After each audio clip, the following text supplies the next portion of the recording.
오늘 우리에게 주신 하나님의 말씀은 룻기 4장 1절에서 12절 말씀입니다.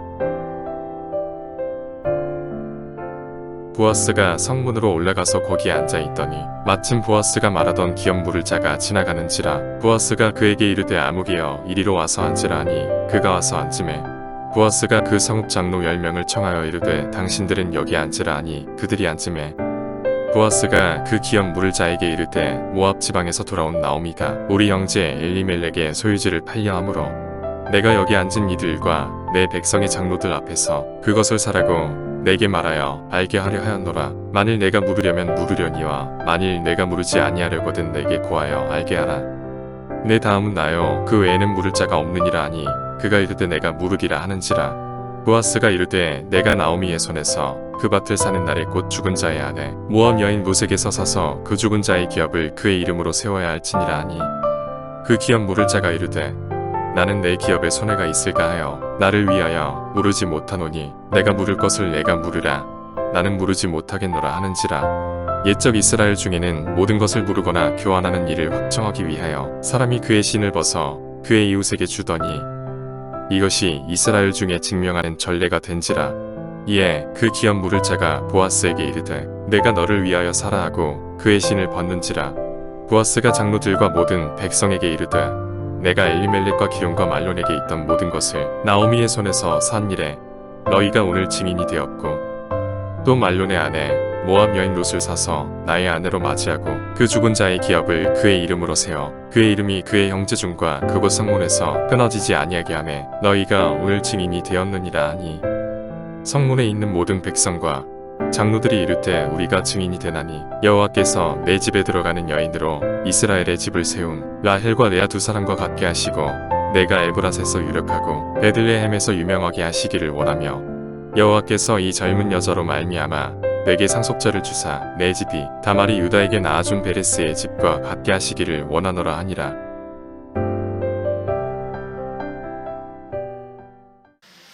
오늘은 이 4월의 첫째 주일입니다. 저는 이제 4월달 하면 교회에서 가장 중요한 행사인 하나인 부활주일 예배가 이렇게 떠오르게 됩니다. 근데 또 부활주일 하면요, 고난 주간이 이제 떠오르게 되고요. 네, 고난 주간 하면 이제 특별 새벽 기도회가 떠오르게 됩니다. 그러니까 4월달 하면 우리가 이제 온통 예수님을 더욱 기도로 묵상하고 그 사랑에 감격하는 달이 아닌가 싶습니다. 그래서 이제 오늘 우리가 이제 4월달 첫 주일로 맞이해서 또 어찌 보면 이제 제가 목사 임직을 받고 나서 첫 대예배의 말씀으로 이 룻기서를 함께 나누고 우리가 좀 기도하기를 원합니다. 오늘 우리가 읽은 본문 룻기서는 이제 전체의 마지막 장, 룻기는 이제 4장으로 구성이 되어 있기 때문에 전체의 마지막 장이고요. 또 4장 말씀이기 때문에 이제 룻기서의 가장 뜨거운 이제 결전의 순간이라고 말할 수가 있습니다.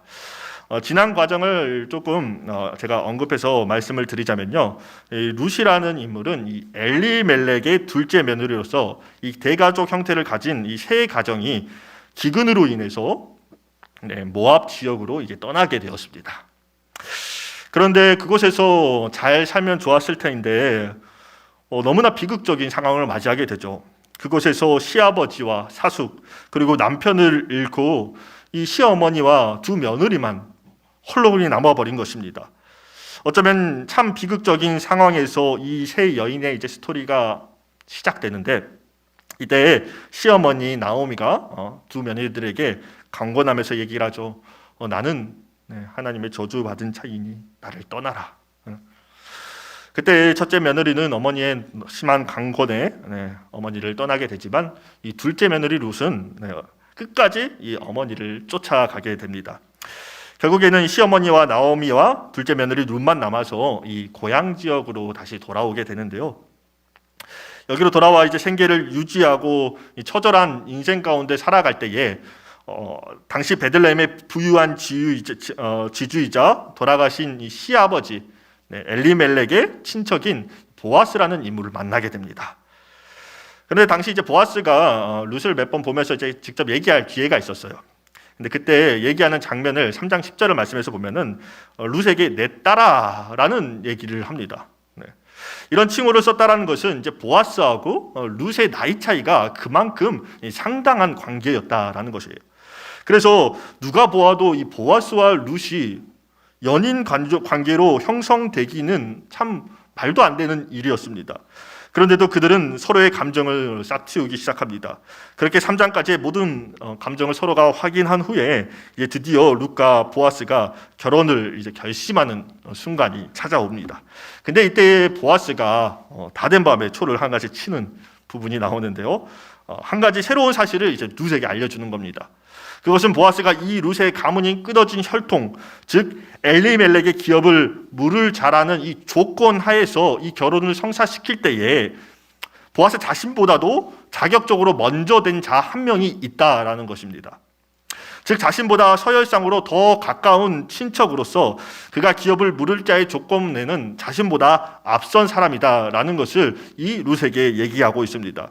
그리고 그는 이 무너진 가문을 책임질 재산과 또 연령측 부분에서 자신보다 나은 사람이다라고 이렇게 추측을 할 수 있는데요.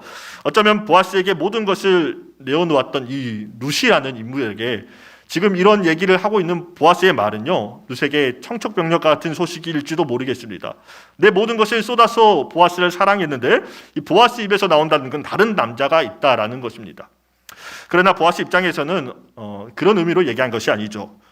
자신에게 모든 것을 내놓았던 이 젊은 여성, 이 여인이 자신에게 모든 것을 쏟아주었을 때 자기도 자신이 할 수 있는 최소한의 일들과 그리고 최대한의 일들을 감당하기 위해서 이런 일들을 거쳐야 함을 얘기를 해준 것입니다. 여기서 제가 표현한 방금 최소한의 일이라는 것은요, 이제 보아스와 룻이 만약에 이대로 엮였는데 나중에 이런 법적인 문제가 생기면 룻이 고통을 당하게 됩니다. 그리고 이제 최대한의 일이라는 건 이 모든 일을 잘 해결하고 과정을 잘 결매듭을 지었을 때 룻의 기업을 보아스 자신이 책임질 거라는 그런 큰 의미까지도 포함하고 있는 것입니다. 이런 스토리를 가진 내용이 이제 룻기서 3장까지 내용입니다. 오늘 본문의 내용이 이렇게 내용 이후에 이제 시작을 하는데요. 우리 4장 1절 말씀에서 보면은 보아스의 발빠른 행동을 오늘 본문 말씀에 찾아볼 수가 있습니다. 보아스가 이런 앞절의 내용들을 통해서 1절에서 이렇게 나옵니다. 보아스가 성문을 올라가서 거기에 앉아 있더니, 한 여인의 인생을 감당하기 위해서요, 이 보아스라는 인물은 한시의 망설임도 한시의 지체도 하지 않습니다. 그리고 자신이 롯에게 말한 그 자격적으로 이 앞선 사람을 찾기 위해서 손수 자기가 그 일에 뛰어듭니다. 보아스가 성문 위로 올라갔다라는 것은 자신에게 다른 어떤 일보다도요, 이 룻에 관한 일이 가장 우선시 되었다는 것으로 볼 수가 있습니다. 고대의 성문 어귀에는 이제 대체로 이 넓은 지역이 있었어요. 그래서 이곳에 사람들이 모여서 새로운 소식이라든지 논의를 가지기도 했고요. 특히 이곳의 성읍의 넓은 부분에서는 성읍을 대표하는 사람들이나 장로들이 모여서 재판을 하는 경우들이 있었습니다. 네, 그래서 거기서 어떤 명령을 하다라는 경우들도 있었고, 그곳에서 재판을 통해서 어떤 결정을 내리는 경우들이 있었다는 것이죠. 특히나 이 성문이라는 특징은 우리가 모두 다 알다시피 사람들이 왕래할 때에 성문을 반드시 거치게 되어 있습니다. 때문에 보아스가 여기 성문 위로 올라갔다라는 것은 이제 자기보다 자격이 앞선 사람, 그 사람이 이 성문을 왕래할 때 어서 가서 잡아서 어떤 내용을 나누려고 그랬다라는 거죠. 얼마 시간이 지났는지 모르지만 때마침 이제 그 사람이 지나가게 되었다라고 오늘 말씀 1절에서 우리에게 얘기를 해줍니다. 그런데 우리가 오늘 성경에서 보면 곧이어 이제 보아스라는 사람이 그에게 바로 이르는 장면이 나오지만, 우리가 그 장면을 한번 상상을 해보면 보아스가 성문 위에서 그 오는 사람을 보았기 때문에 그 사람을 만나려면 다시 내려가야 됩니다. 급히 내려가서 혹시 그를 놓칠지 않을까 하는 마음으로 그와 만나고 그에게 이제 보아스가 일컫는 내용을 우리가 보게 되는 것입니다. 하나님께 사랑하는 성도 여러분, 오늘 우리는 룻기서 4장을 통해서 사랑하는 여인을 책임지기 위해서 열정을 불태우는 한 남자를 보고 있습니다. 그 남자의 이름은 보아스입니다. 어찌 보면 너무나 멋있지 않습니까? 나이가 너무 많이 들었는데도 불구하고 한 여인, 자신에게 모든 것을 바친 이 여인을 책임지기 위해서 이렇게 열정적으로 움직이는 보아스의 모습을 보면서 어떤 생각이 드는지 한번 궁금합니다. 아내들은 내 남편도 저 정도는 되지 하는 생각이 들었으면 좋겠고요. 남편들은 나는 저 정도, 아니 저것보다 더 크게 사랑했어 라는 자긍심이 있었으면 좋겠습니다. 또 다른 모든 이들이 이런 과정에서 참 이런 아름다운 사랑을 보면서 나도 저런 사랑을 하고 싶다라는 마음을 가졌으면 좋겠습니다. 오늘 보아스가 이렇게 자신의 모든 일들에 앞서서 우선적으로 이 일을 해결하는 이유가 본문에 말고 이제 루키서 3장 13절에서 이렇게 나와 있습니다. 한번 읽어보겠습니다. 만약 나보다 자격적으로 앞선 이가 당신의 책임을 진다면 좋겠지만 그렇지 않다면 내가 반드시 당신을 책임지겠소 라고 앞서 3장에서 이 룻 앞에서 이렇게 직접 얘기를 했던 것입니다. 그 말에 책임을 지기 위해서라도 오늘 보아스는 발빠르게 행동하는 모습을 우리가 볼 수 있습니다. 특별히 여기서 책임을 진다고 맹세를 할 때에 그냥 약속한 것이 아니고요, 하나님의 이름을 걸고 맹세를 하는 장면을 볼 수가 있습니다. 우리가 잘 알고 있는 10계명 3계명에서 너는 내 하나님 여호와의 이름을 망령되게 일컫지 말라 라는 내용을 우리가 잘 알고 있습니다. 특별히 레위기 19장 12절에서 보면요, 너희는 내 이름으로 거짓 맹세함으로 내 하나님의 이름을 욕되게 하지 말라라고 하고 있습니다. 당시 베들레헴의 지주였던 보아스는요, 이런 내용을 너무나도 잘 알고 있었습니다. 때문에 그가 하나님의 이름을 걸고 이 맹세를 했다라는 것은 그의 마음속에 한치의 속임도 없었다라는 것으로 우리가 추정해 볼 수 있습니다. 그리고 룻에게 굳이 이렇게 강력하게 이 보아스가 약조를 어필하는 이유가 또 있습니다. 그것은 이제 룻이 자신에게 모든 것을 쏟았는데 마침 이제 보아스가 다른 남자 이야기를 꺼냈잖아요. 그때 룻의 입장에는 한번 어땠는지 한번 생각해 보셨으면 좋겠습니다. 아니 내 모든 것을 쏟았는데 이 남자가 보니까 다른 남자한테 가볼게 어떠나 하는 말을 꺼내는 거예요. 그러면 룻 마음에 이런 생각이 들지 않을까요? 보아스 이 사람이 나한테 마음이 없나? 이 보아스는 혹여나 생길지도 모르는 이런 의심의 여지를 걷어내는 모습으로 정말 배려하는 마음으로 진정성 있는 맹세를 그 앞에서 하는 모습을 볼 수가 있죠. 어떻습니까? 한 남자가 한 여인을 사랑할 때에 최소한의 배려와 또한 최대한의 안정감을 주는 것, 이것이 사랑 간의 관계에서 참 아름다운 사랑의 관계가 아닐까요? 저도 이제 제 아내하고 결실을 맺을 때에는 약 2년간의 여행 그리고 연애 과정이 있었습니다. 아내를 얻기 위해서 내 삶도 중요했지만 내 삶뿐만이 아니라 아내를 위해서 열심히 배려하고 열심히 살았던 내용들을 잠깐 나누고자 합니다. 모든 남편들이 그랬겠지만 찾기를 걸어 다닐 때에는 어떻습니까? 네, 아내를 찾기를 걷게 하지 않습니다. 저도 아내를 안쪽에 걷게 했습니다. 그러다 걷다 보면 이제 쓰레기 봉투들이 있는 게 나와요. 그러면 그쪽에는 파리들과 냄새가 꼬이니까 샤시 또 자리를 옮겼다가 다시 자리를 옮깁니다. 그리고 차를 타고 있을 때는 문도 열어주고, 이제 어느 드라마에서 나오더라고요. 네, 머리 쿵할까봐 이렇게 가려주는. 네. 차가 없고 버스를 탈 때는요, 혹여나 진심으로요 뒤로 넘어지지 않을까 뒤에서 타면서, 또 계산은 제가 해야 되니까 손만 내밀면서 두 명이요 하면서 계산을 했던 기억들이 있습니다. 앉을 때는 의자를 빼주고요, 함께 할 때에는 저녁에는 항시 안전하게 귀가시켜주고요, 사랑하는 여인에게 내가 할 수 있는 작은 것부터 시작해서 큰 것까지, 여러분들은 더 하죠. 반짝거리고 작은 것들까지 선물하시잖아요.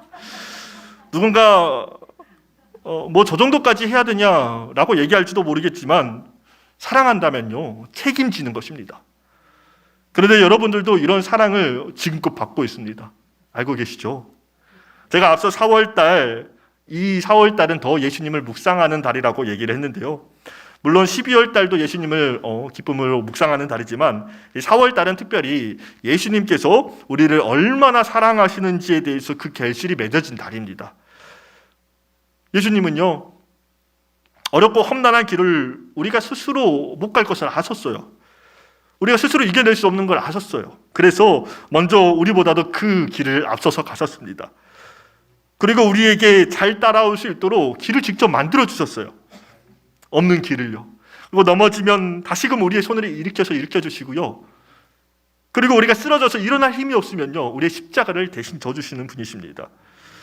그리고 우리가 죄로 인해 찢기고 고통당하고 슬퍼할 것을 아시며 예수님은 우리보다 더 슬퍼하시면서 그 모든 일을 대신 감당해 주신 줄 믿으시기 바랍니다.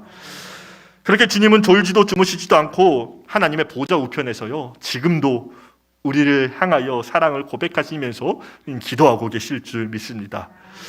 우리가 바로 그 사랑을 받은 자들임을 믿어 의심치 않는 성도들에게 간절히 소망합니다. 그러므로 오늘 본문에 이제 보아스가 한 여인을 사랑함으로 책임을 가지고 이 일을 해결하기 위해서 직접 몸소 나섰던 것처럼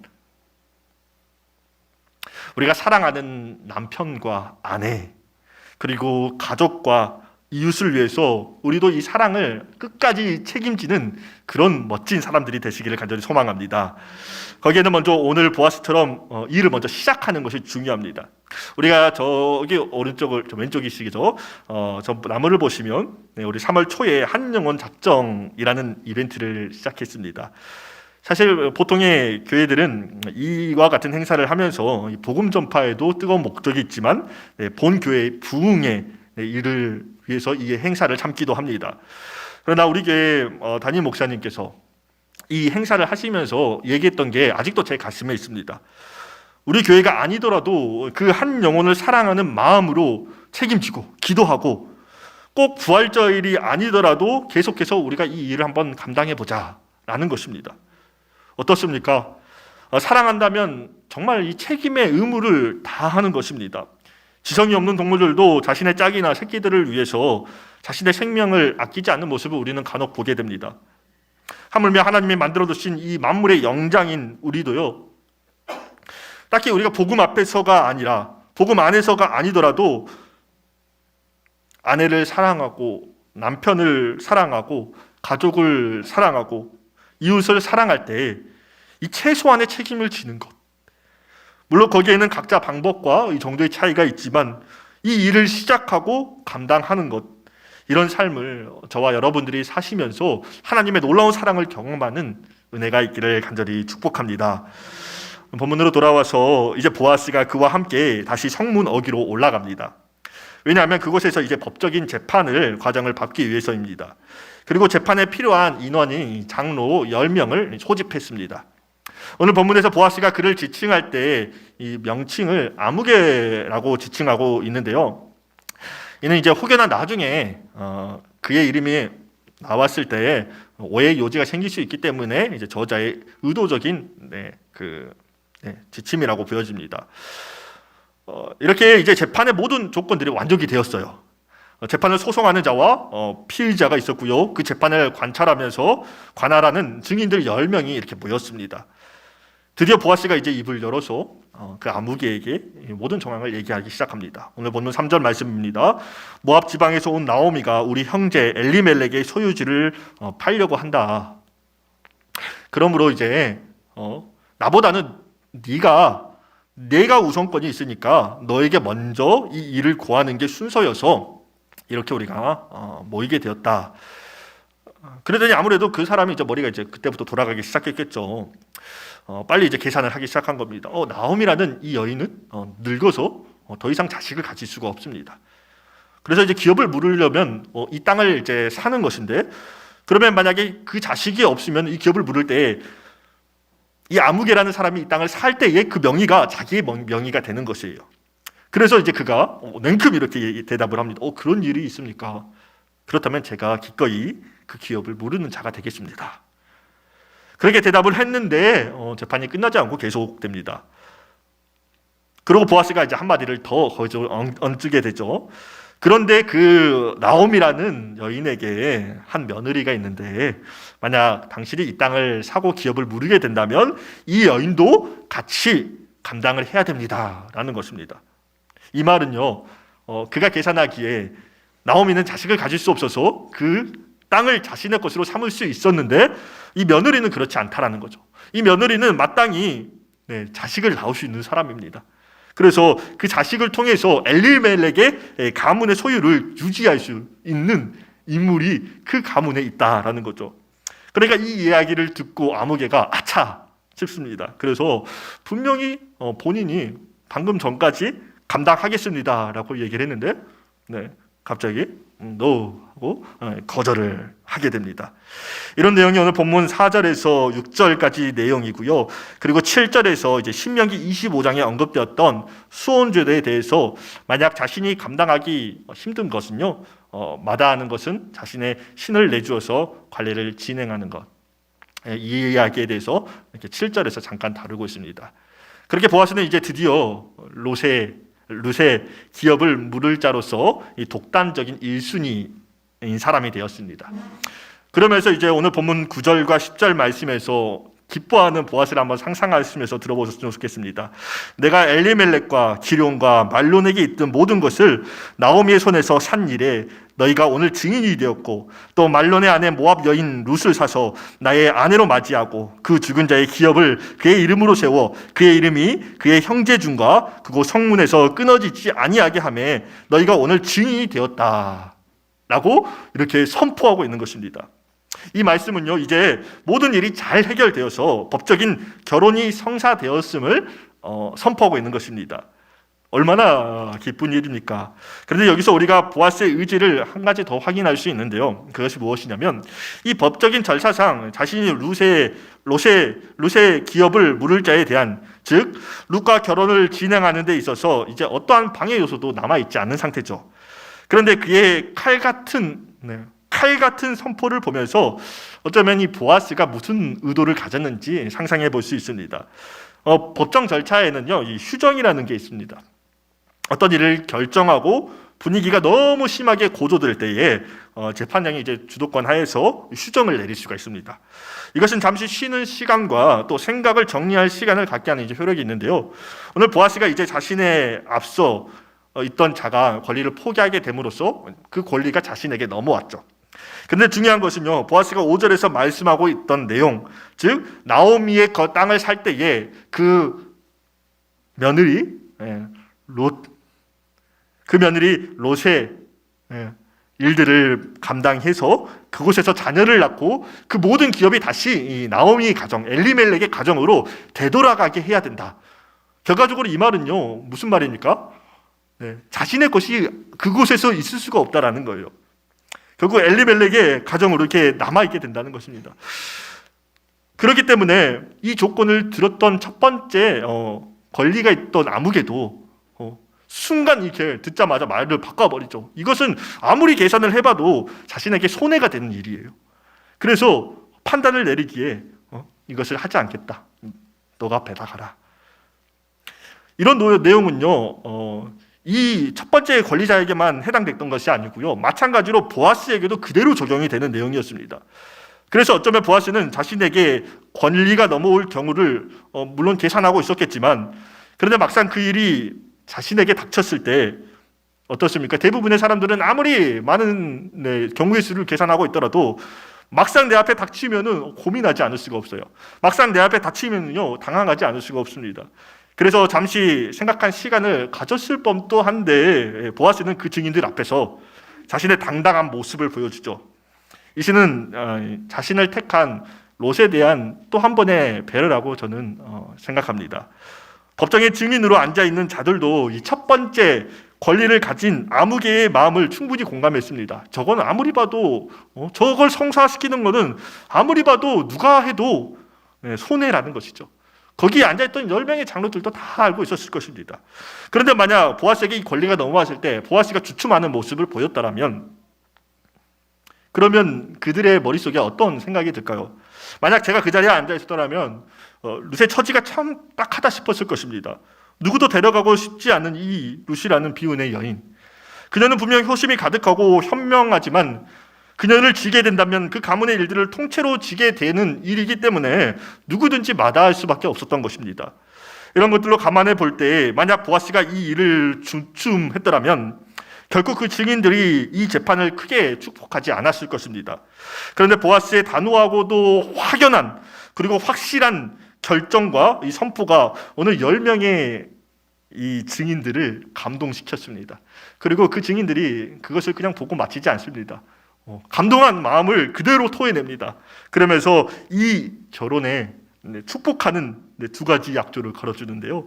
첫 번째가 이제 보아스와 룻의 결혼이 마치 야곱의 두 아내 레아와 라헬처럼 그 한 민족을 크게 이루게 될 것이라는 이 축복을 그들에게 해줍니다. 이 축복은 이제 그들 사이에서 난 오벳이라는 이 아들이 결국 다윗의 가문을 이루게 되고요. 오늘 본문에 나와 있지 않지만 결국에는 큰 민족, 이 그리스도가 나실 것을 예표하는 그런 축복의 말씀이기도 합니다. 또한 두 번째는요, 다말이 유다에게서 낳은 쌍둥이 중 이 베레스의 집과 같은 은혜가 축복이 있기를 원한다라는 복을 내려줬는데요. 이 베레스라는 인물은요, 이 보아스 가문의, 그러니까 보아스의 위로 다섯 번째 위의 할아버지입니다. 이제 그는 이제 가정의 장자로 태어났는데 유다에게서 우리 아까 신명기 25장 말씀을 잠깐 나눴는데 이 유다에게서 수혼 제도에 의해서 태어난 쌍둥이 중에 한 명이었죠. 그래서 이 보아스라는 인물이 태어날 수 있었던 것은 어떻게 보면 이 베레스의 가문을 통해서 이루어진 것입니다. 그러니까 이처럼 이와 같은 축복을 해줬다라는 것은 보아스와 루스의 결혼을 통해서 이 결국에 출산의 복이 임하게 되는데, 첫 번째 복과 마찬가지로 축복과 마찬가지로 다윗 왕의 출생을 암시하는 이 축복의 말씀이기도 합니다. 하나님께서 사랑하시는 성도 여러분, 말씀을 좀 정리하고자 합니다. 오늘 우리가 책임지는 사랑, 이 책임지는 사랑이라는 제목으로 함께 말씀을 나누고 있는데요. 사랑에는 참 많은 방법들이 있습니다. 갈망하는 사랑도 있고요, 보여주는 사랑도 있고요, 도와주는 사랑도 있고요, 함께하는 사랑도 있고, 희생하는 사랑도 있습니다. 사랑이라는 단어 앞에는 정말 여러 가지 수식어들이 이렇게 붙을 수 있습니다. 그런데 우리가 오늘 함께 살펴본 내용은요, 책임지는 사랑입니다. 성경에서 사랑에 관해서 바울은 이렇게 말하죠. 고린도서 13장 13절에서 믿음, 소망, 사랑 중에 제일은 사랑이다. 저는 이 말에 정말로 격하게 공감하고 동의하는 사람 중에 한 명입니다. 그런데 그 사랑의 방법 중에 만약 가장 으뜸이 있다면 저는 책임지는 사랑, 그 사랑을 책임지는 사랑이 가장 으뜸이라고 생각을 합니다. 오늘 보아스가 그의 사랑하는 여인 룻을 위해 책임을 지기를 다했던 모습처럼 오늘 우리에게 책임져야 할 상대가 있다면 누구입니까? 누군가에게는 부모님이 될 수도 있고요, 누군가에게는 아내가 될 수도 있고요, 누군가에게는 남편이 될 수도 있습니다. 또 누군가에게는 자식들이 될 수도 있습니다. 그리고 누군가에게는 사랑하는 이웃들이 될 수도 있습니다. 오늘 보아스가 룻을 사랑함으로 이 책임을 다 질 때에 남들은 이것을 손해라고 하여 마다했습니다. 그러나 우리는 기꺼이 이 사랑함의 일들을 끝까지 감당해야 합니다. 그 일들을 감당할 때에 하나님의 은혜를 깨닫게 될 줄을 믿습니다. 그리고 그 은혜를 깨닫게 될 때에 우리 안에 사랑이 더 충만하게 될 줄을 믿습니다. 이러한 축복들이 우리 성도님들 삶 가운데 간절히 넘쳐나고 충만해지기를 축복합니다.